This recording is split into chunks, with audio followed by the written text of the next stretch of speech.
everyone, it's Karen. Today I wanted to talk about Jesus and the Disinherited, which is written by Howard Thurman. I heard about this book through my church yesterday. I heard that MLK carried it around with him everywhere. He carried the Bible and that this book really influenced him. So this book starts by discussing the missionary aspect of Christianity and just like the power that we have converted so many people to Christianity. And yet, Howard says, why is it that Christianity seems impotent to deal radically and therefore effectively with the issues of discrimination and injustice on the basis of race, religion, and national origin? We've done nothing as a church. Howard Thurman isn't sure if that is because his church has betrayed him and people that look like him, or if it is just a weakness that is present in Christianity. The first chapter of this book has to deal with Jesus and just how people think about him and the different interpretations that they have of Jesus and what his life was like.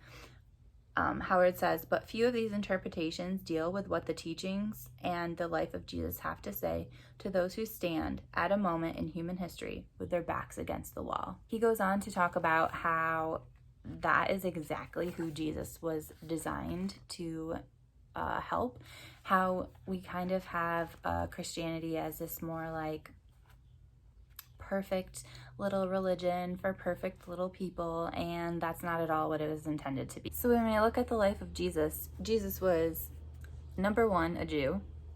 Number two, he was poor.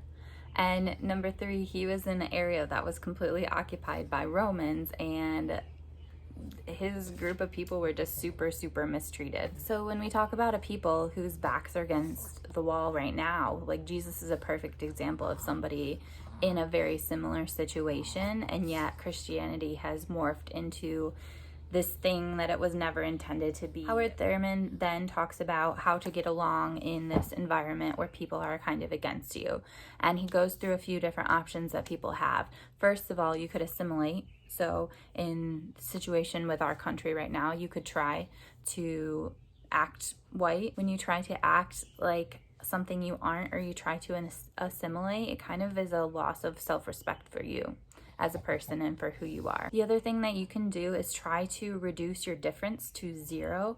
Try to give people absolutely nothing that you could do that would cause them to act in a racist way towards you. Thirdly, you could reduce contact with the enemy.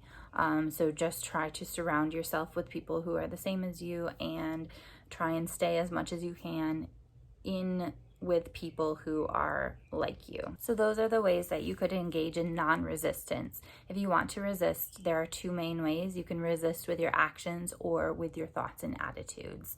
That allows you to just maintain a sense of worth and dignity and also try and make change. So the author really talks about the difference between resistance and non-resistance and the pros and cons to either way of acting when you are in a situation where others are kind of all against you all the time. Howard Thurman says that Christianity is a technique of survival for the oppressed. And yet religion itself, Christianity especially, is often used as a tool for further oppression. And so what's the solution to this problem that we have on our hands of race and the treatment of Black people in America?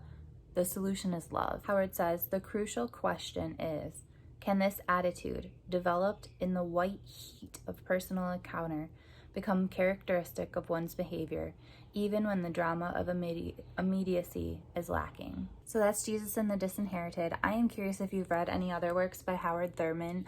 I really loved his writing. I loved his perspective and exposing me to different things that I hadn't been exposed to before, such as thinking of where Jesus came from and his background, and also thinking about the difference between where Paul came from and his background. That is it, and I will see you guys later. Bye.